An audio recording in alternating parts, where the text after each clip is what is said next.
If you want to delete OneDrive from Windows, this quick guide will show you the easiest way to remove it from your PC in just a few minutes. This is a simple fix if you do not use OneDrive, want to free up space, or just prefer to keep your Windows setup clean and minimal. And before we get into it, make sure to like this video and subscribe for more easy tech tutorials like this one. Alright, let's jump right in. First, press Windows +I on your keyboard to open the Settings app. This is the fastest way to access all of your system options in one place. Once Settings opens, look at the left side and click on Apps. From there, go to Installed Apps. This section shows you a full list of programs currently installed on your Windows computer.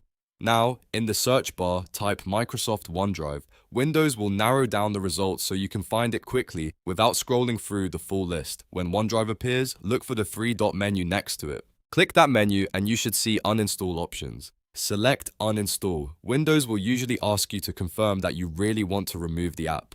Go ahead and confirm the uninstall. This is the part that actually starts removing OneDrive from your system, so give it a moment to process. In some cases, Windows may ask you to restart your PC after the uninstall is complete.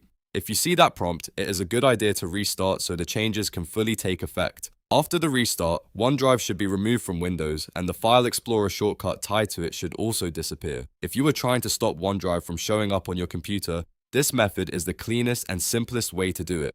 It does not require advanced steps, and you can follow along even if you are not very technical. Just remember, uninstalling OneDrive means your files will no longer automatically sync with Microsoft's cloud service unless you reinstall it later.